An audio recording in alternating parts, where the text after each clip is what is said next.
یار گناہ کر کے فرشتوں کو کیوں دکھاتے ہیں؟ کتنی تکلیف ہوتی ہوگی اس کو گناہ لکھتے. معصوم ہے، لا یعصون اللہ، ان سے گناہ نہیں ہوتا ہے.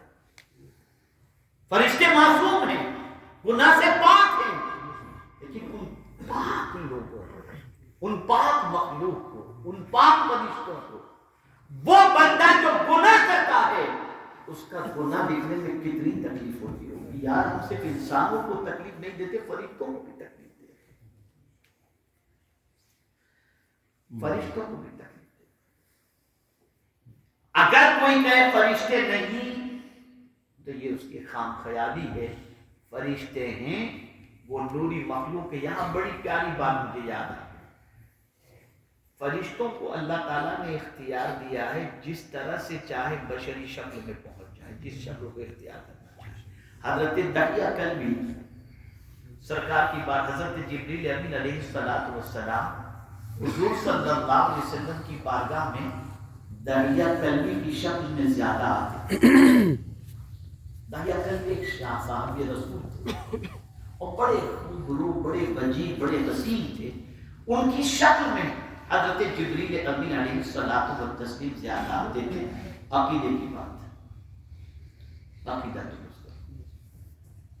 فرشتہ ہو کر بشری لباس میں آ سکتا ہے تو نور بھی، بشر بھی بشر ہونے کے باوجود نوری لباس کے اندر معراج کا سفر کرتا ہے. جب فرشتے کے لیے یہ لباس اختیار کرنا مشکل نہیں ہے تو فرشتہ جس کا خادم ہے اس رسول اعظم کے لیے کون سی تکلیف کی بات ہوگی. تو سرکار صلی اللہ علیہ وسلم جسمانی معراج سے مشرف تو ہوئے لیکن سارے انواع سے گزرتے ہوئے اپنے رب کے قریب کی دولت سے مانا مان ہو گئے. تو فرشتوں پر ایمان، والکتاب، کتاب پر ایمان، قرآن پر ایمان.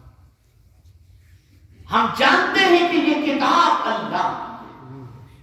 زندگی رہی تو میرا ایک بہت پیارا موضوع ہے، ابھی تک میں نے اس پر گفتگو نہیں کی، قرآن کا چیلنج.